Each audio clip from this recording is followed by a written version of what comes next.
The buzzword for 2024 as far as the Indian economy, markets and business goes is infrastructure. It is going to be a year when you see the culmination of a lot of effort to build up core infrastructure in the country and plans to grow at a breakneck speed. Today we have the opportunity to speak with a gentleman who's at the heart of a lot of those infra spends which will change the way the country looks in a sense. I'm speaking with Mr. Ashwini Vaishnav. He is Minister of Railways, of course, Communications and Information Technology. Thank you so much, sir, for speaking with us today on the NDTV network. It's an absolute pleasure to talk. Pleasure is mine. Let's start with railways, which is the big one. So many figures out there. I think a 7 trillion rupees budget over the next couple of decades. Work is building up. Can we start with an overview first of what the vision is as far as railways are concerned and what the end goal is? See, for any economy which is growing at a pace of 7-8%, the share of logistics, which mode takes a larger share of the logistics, is very important, because cost of logistics determines the competitiveness of an economy. Rail is practically 1/3 the cost of transportation by road and 10 times cleaner. So that's why all the large economies, they always had serious big investment programs in railway for cargo as well as for passenger transportation. In our country, for a significant 60-65 years, railways was never considered as an entity which needs to be nurtured and grown. It used to be taken as an entity which was a politically important kind of ministry, and it was used for different political purposes. Things changed in 2014. When Prime Minister Narendra Modi ji, he took the responsibility of the country, his focus was, we must make sure that the deficit of investment which was there in railways for a very long period, that should now get rectified. So in 2015-14, that time frame, 14-13 time frame, the investment in railway used to be just about 35,000 crores.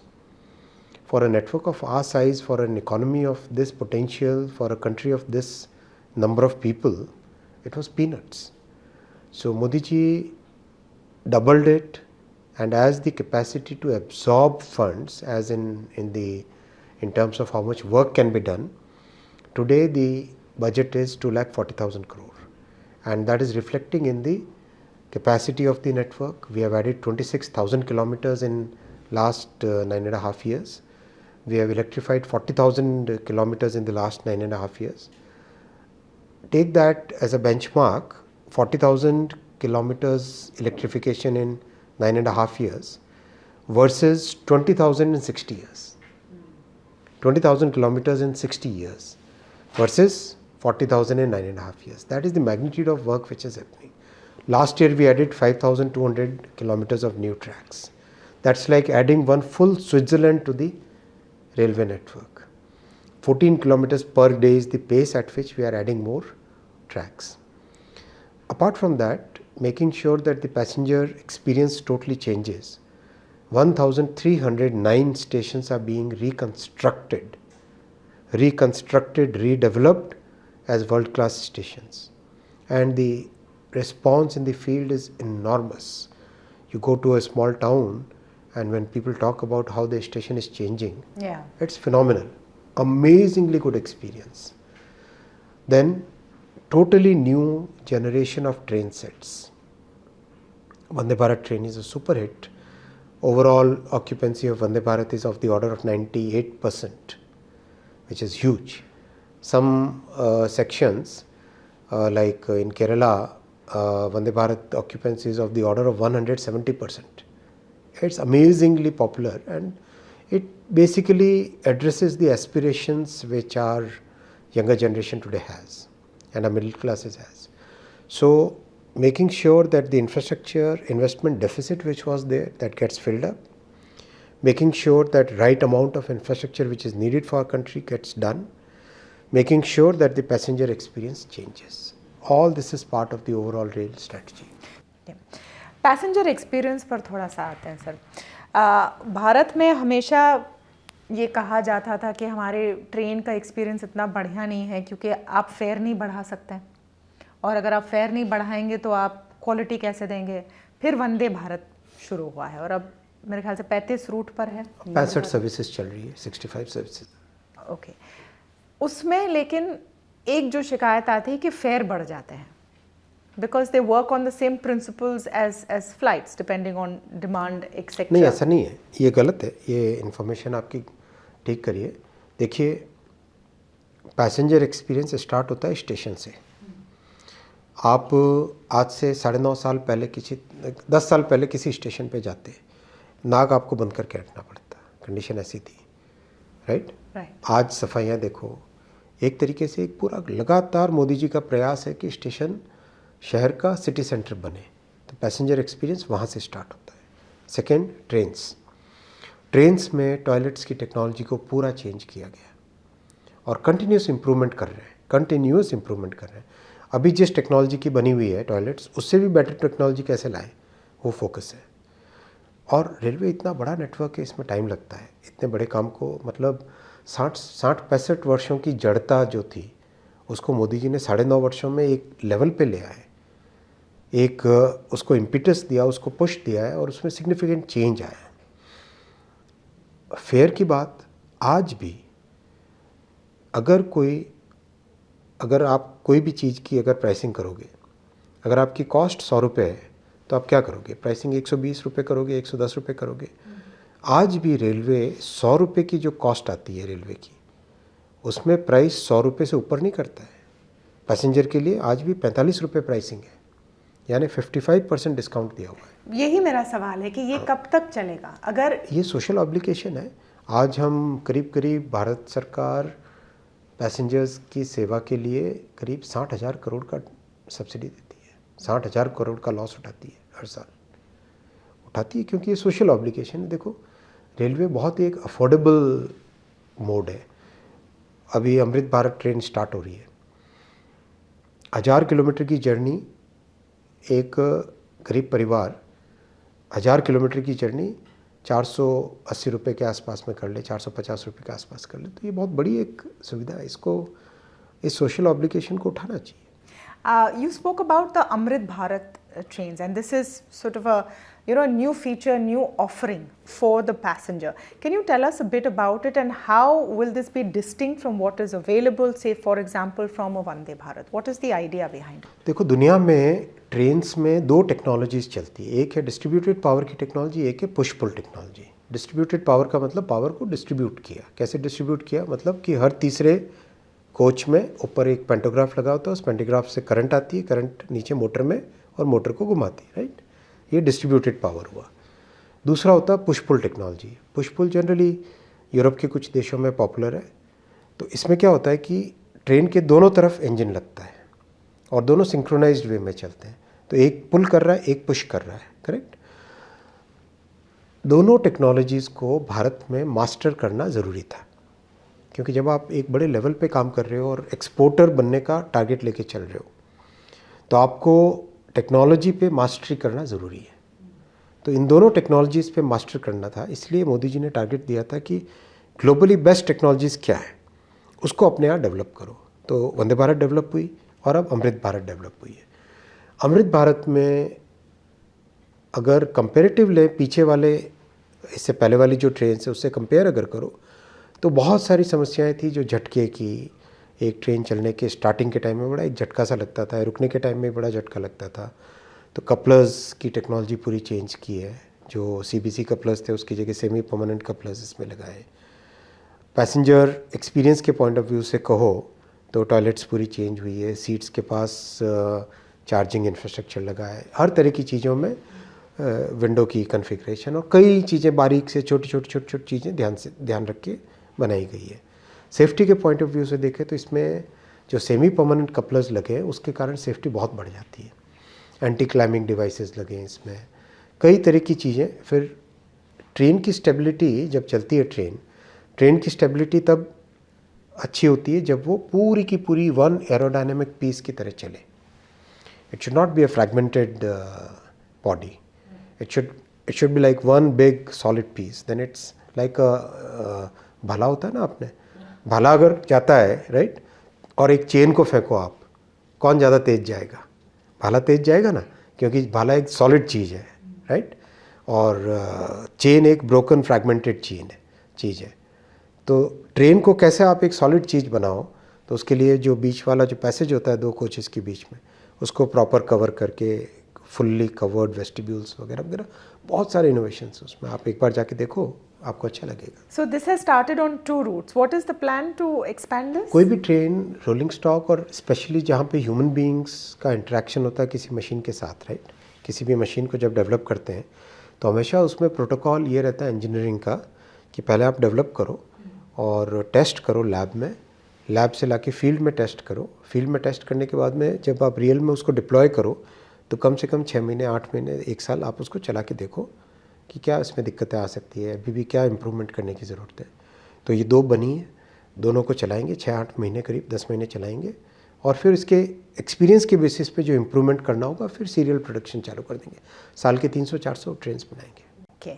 और इसमें क्या जो fears हैं वो थोड़े ज़्यादा होंगे क्योंकि ये सारे बहुत improvements हैं? नॉमिनल फेयर्स है, बहुत ही अफोर्डेबल फेयर्स है, बहुत ही अफोर्डेबल। वर्ल्ड की अगर हम टॉप 10 इकोनॉमीज़ देखें या टॉप 20 इकोनॉमीज़ देखें जो हमारे समकक्ष है, उन सब में मोस्ट अफोर्डेबल फेयर भारत का है।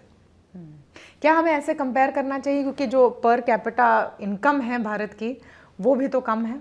हाँ, तो इसीलिए अफोर्डेबल है, मोस्ट अफोर्डेबल है। आप देखो ना, आप वंदे भारत की इक्विवेलेंट ट्रेन अगर जापान या जर्मनी में या कहीं पर भी देखोगे तो उसका एकदम अलग प्राइस है। Yeah, that's तो true. बहुत ही अफोर्डेबल प्राइस है। आप ये जो कई सारे रूट्स हैं उसमें passengers have started shifting to this train in big numbers. Chennai से बेंगलोर वाला रूट ले लो, बेंगलोर से हैदराबाद वाला रूट ले लो, so very comfortable, you go right, start from the city centre and enter the city centre right. आपको कहीं मतलब उतर के टैक्सी लेना वो सब झमेले खत्म ना, so people are liking it a lot. What are the occupancy levels like comparatively? 98% है on Vande Bharat. on Vande Bharat. Correct, aggregate level पे। Okay, and overall? Overall railway में तो हमेशा वेटिंग लिस्ट रहती है, लेकिन अगले 5-6 साल में जिस तरह से इंफ्रास्ट्रक्चर मोदी जी बना रहे हैं, अगले 5-6 साल में वेटिंग लिस्ट खत्म हो जाएगी। बाय 2030 इस पेस पे काम करते रहे तो वेटिंग लिस्ट वगैरह ज़ीरो हो जाएगी, कहीं नहीं रहेगी। And we can hope for more bullet trains as well. Absolutely, first bullet train का प्रोजेक्ट बहुत अच्छा चल रहा है, इसका एक्सपीरियंस लोगों, देखो इतना कॉम्प्लेक्स प्रोजेक्ट है ये, इतना कॉम्प्लेक्स प्रोजेक्ट है। आप कॉम्प्लेक्सिटी समझना अगर चाहो तो देखो, कार जब आप चलाते हो, जब तो 30, 40, 50 की स्पीड पे चल रही है कोई खास मतलब दिक्कत नहीं आती। जैसे ही 70, 80, 90, 100 की तरफ जाते हैं, वाइब्रेशंस, कार की स्टेबिलिटी, कंट्रोल की स्टेबिलिटी, सब चीज़ों पे इम्पैक्ट आता है राइट। व्हील और रोड का जो इंटरेक्शन होता है और व्हील और रेल का जो इंटरेक्शन होता है बहुत कॉम्प्लेक्स इंटरेक्शन होता है। 2 स्टील की चीज़ें एक दूसरे से इंटरेक्ट कर रही, बहुत कॉम्प्लेक्स होता है वो, उसके पीछे पूरी साइंस है। तो ये पहला प्रोजेक्ट सक्सेसफुली डिज़ाइन करना, बनाना, उसको एग्जीक्यूट करना, it's a very big achievement. और पीएम साहब का बहुत बड़ा फोकस है। देखो, आप हाई स्पीड रेल को इकोनॉमिक नज़रिए से देखो, don't see it as a transportation project. आपका क्लासिक एग्जाम्पल है Tokyo, Nagoya, Kobe, Kyoto, Osaka, correct? These 5 cities, these are large economies in themselves. When a high speed rail connects them, जैसे एक high speed rail से connect हो जाते हैं, ये पांचों की पांचों इकोनॉमी एक इकोनॉमी बन जाती है। तो जीडीपी 1+1 2 नहीं होता है, जीडीपी 1+1 5 हो जाता है उसमें। That's the big multiplier impact. तो अपने जो पहला ये सेक्शन बना है, मुंबई, ठाणे, वापी, सूरत, बड़ौदा, आनंद और अहमदाबाद, ये जो 8 इकोनॉमीज़ हैं, ये 8 की 8 इकोनॉमी सिंगल इकोनॉमी बन जाएगी। कैसे? मान लो कोई डिज़ाइनर है, टेक्सटाइल फैशन डिज़ाइनर है, कोई आनंद में रहती है, उसको अपना प्रेजेंटेशन करना मुंबई में, 1-1.5 घंटे के गैप में गई, प्रेजेंटेशन किया, वापस आ गए शाम को, correct? That's the big change which happens in case of high speed rail. इसलिए इस फर्स्ट एक्सपीरियंस के बाद में we should definitely look at more projects. So, two-part question. When will we have the first experience in India? And 2026 का target है. 15 अगस्त 2026 तक पहला section We're on track. सूरत से बिलीमोरा के बीच में खुलना चाहिए. We are on track. And where will be the next one? अभी रुको. But it's in the works. Yes, करेंगे, अच्छा करेंगे. और देश बहुत बड़ी बात है. देखो आप इसमें ये भी समझो, आप इसमें कई ऐसे इक्विपमेंट लगे हैं जो कि बहुत ही प्रिसीजन के हैं. राइट. फॉर एग्जांपल जो मोल्ड लगता है इसके गर्डर को कास्ट करने के लिए, वो मोल्ड आज हिंदुस्तान के डेवलपर्स, जिस कंट्री से हम लोग ने शुरू में इंपोर्ट करना पड़ा था, आज हिंदुस्तान के manufacturers are actually exporting to that very country. इतना रैपिड इसमें टेक्नोलॉजिकल एडवांसमेंट आया. पीएम साहब बहुत एक इम्पॉर्टेंट बात बोलते हैं हाई स्पीड रेल के बारे में. जब भी वो हाई स्पीड रेल के बारे में बात करते हैं, वो कहते हैं कि देखो ये प्रोजेक्ट है, लेकिन इससे काम करने का तरीका बदलता है, वो ज़्यादा ज़रूरी है. देश में काम करने का तरीका बदलता है. इतने कॉम्प्लेक्स प्रोजेक्ट को आप कैसे टाइम पे एग्जीक्यूट करोगे, तो उसका प्रोजेक्ट मैनेजमेंट, डिज़ाइन को कैसे प्रिसाइज करोगे, तो डिज़ाइन सिस्टम्स, ऑपरेटिंग सिस्टम को कैसे बेटर करोगे, तो वो ऑपरेटिंग सिस्टम का इम्पैक्ट बाकी सब जगह आएगा. ये सब चीज़ें. So we've spoken about railway infrastructure, लेकिन देश में बहुत सारा इंफ्रास्ट्रक्चर बन रहा है और उसमें से ज़रूरी डिजिटल इंफ्रास्ट्रक्चर भी है, which is also something that you look at, which is something that everyone's interested in knowing. So let me start talking about the telecom bill, which has come in recently, and what is the change it brings for the telecom industry?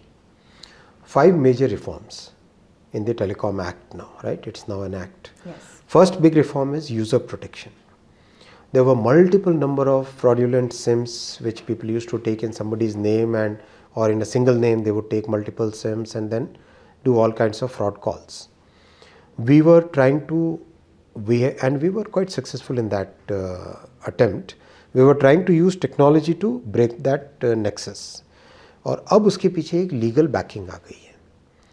User protection के point of view से fraudulent SIM लेके किसी को impersonate करके call करना, SIM box लेके multiple calls करके fraud करना, किसी के दूसरे के अकाउंट से पैसा निकाल देना, इस तरह की बहुत सारी चीज़ें जो चीज़ें थी, बहुत सारे जो फ्रॉड के मेथड्स थे, उनके लिए भयंकर पनिशमेंट है इसमें. 3 years imprisonment and 50 lakh rupees तक की पेनल्टी. यूज़र प्रोटेक्शन पे बहुत बड़ा फोकस है. Second, dispute resolution. मान लो एक यूज़र का किसी एक टेलीकॉम कंपनी के साथ डिस्प्यूट चल रहा है, IVRS फ़ोन करते हैं, 3 दबाइए, 5 दबाइए, पता नहीं कब तक वो चलता रहता है. Right. Absolutely digital online dispute resolution system बनाएंगे in which all the telecom sector players will be obligated to give reply within a time frame and solve the problems. तो यूज़र प्रोटेक्शन बहुत बड़ा है. Second, license reforms. एक license permit raj वाला ज़माना ख़त्म होना चाहिए. मोदी जी का बहुत स्पष्ट है कॉलोनियल माइंडसेट. वो जो माइंडसेट था जिसमें हम एक मतलब एडवर्सरीज़ की तरह काम करते थे इंडस्ट्री और गवर्नमेंट, वैसा नहीं होना चाहिए. तो बहुत बड़ा लाइसेंस रिफॉर्म्स है. 100 से ज़्यादा टाइप के लाइसेंस थे. एक व्यक्ति को 4-4, 5-5, 8-8, 10-10, 20-20 तरह के लाइसेंस लेने पड़ते थे और हज़ारों की संख्या में लाइसेंस के डॉक्यूमेंट्स होते थे. इट्स सारा चेंज होकर बहुत सिंपल ऑथराइजेशन, 2-3 पेज का एक सिंपल सा ऑथराइजेशन लेटर होगा. मे बी केवल एक QR कोड में भी कन्वर्ट हो सकता है वो सारा का सारा. It will become as simple as that. Significant cleaning अब उसमें हो जाती है. थर्ड है बहुत बड़ा स्पेक्ट्रम रिफॉर्म. सुप्रीम कोर्ट का जजमेंट बहुत क्लियर था कि स्पेक्ट्रम को ऑक्शन से ही देना चाहिए. क्लियरली उसको लीगलाइज किया, उसको लॉ में डाले और उसको एक्सपैंड किया और क्लियर लिखा auction is a property of the people and it will be preferably it will be allocated by auction. Right. कुछ ऐसी एंटिटीज़ हैं जैसे फॉर एग्जांपल पुलिस को चाहिए, फॉरेस्ट डिपार्टमेंट को चाहिए, फायर डिपार्टमेंट को चाहिए, वो तो ऑक्शन में पार्टिसिपेट नहीं कर सकते, तो उनको कार्व आउट कर दिया इसमें से. शिपिंग के लिए चाहिए, एयरक्राफ्ट की सेफ्टी के लिए चाहिए, वो भी ऑक्शन में पार्टिसिपेट नहीं कर सकते क्योंकि वो उसका कोई कमर्शियल यूज़ नहीं कर रहे हैं, उसको भी कार्व आउट कर दिया. Public interest. टेक्निकली जो डिफ़िकल्ट था, फॉर एग्जांपल 2 टावर के बीच में एक बैकहॉल है, same frequency can be used by other tower also. Satellite का भी exactly same frequency gets reused multiple number of times. तो ये जो टेक्निकली नॉट फिजिबल सिनेरियोज हैं उसको भी कार्व आउट करके एकदम स्पेसिफाई करके नैरोली डिफाइंड स्केड्यूल बनाया, 19 आइटम्स उसमें डाले और भविष्य में कोई डिस्क्रिशन यूज़ न कर पाए और अभी भी डिस्क्रिशन नहीं रहे, इसलिए क्लियर प्रिंसिपल्स डाल दिए। तो ये थर्ड था स्पेक्ट्रम रिफॉर्म्स। चौथा इसमें बहुत बड़ा रिफॉर्म है right of way reforms. State governments के साथ बातचीत करके, कंसल्ट करके डिस्ट्रिक्ट मजिस्ट्रेट और डिस्ट्रिक्ट जज के बीच में एक ऐसी व्यवस्था बनाई है जिससे कि राइट ऑफ वे बहुत सुधर सके। जैसे आप अगर आज से 10 साल पहले टावर की परमिशन लेने जाते तो एवरेज टाइम 230 दिन था, आज है 85% ऑफ द केसेस में 0 और बाकी ओवरऑल एग्रीगेट बेसिस पे 7 डेज। तो मोदी जी ने इतने रिफॉर्म किए टेलीकॉम सेक्टर में that the sector has now come out of that huge litigation का बर्डन से निकल के आज एक वाइब्रेंट सनराइज सेक्टर बना है। तो ये रिफॉर्म का प्रोसेस इस टेलीकॉम एक्ट से और आगे बढ़ता है। लोग कहते हैं इंटरसेप्शन के लिए पहले भी जो व्यवस्था थी वो आज व्यवस्था है। आपने मेरे सवाल को ही और सुप्रीम कोर्ट यही मैं पूछने वाली थी। और सुप्रीम कोर्ट ने बहुत क्लियरली एक सिस्टम लेआउट किया है जिसमें क्लियर चेक्स एंड बैलेंसेज हैं, वो चेक्स एंड बैलेंसेज इसमें लागू रहेंगे। लोग कहते हैं कि नेशनल सिक्योरिटी के केस में टेलीकॉम के सिस्टम को गवर्नमेंट ले लेगी। सारी दुनिया में सबसे बड़ा जो रिस्क फैक्टर होता है इंफ्रास्ट्रक्चर, वो 3 है: transport infrastructure, power infrastructure and telecom infrastructure. किसी भी वॉर की सिचुएशन में या नेचुरल कैलामिटी की सिचुएशन में इन तीनों को बचाना सबसे ज़रूरी होता है। आज जहाँ पर भी दुनिया में कॉन्फ्लिक्ट है उस सब में सबसे पहला गवर्नमेंट का ध्यान जाता है कि टेलीकॉम इंफ्रास्ट्रक्चर को कैसे सेव करके रखें। तो ये प्रोटेक्शन पहले भी था, आज भी, उसमें कोई नया नहीं है। Okay, thank you so much sir for your time, your patience and for answering all of our questions. Thank you.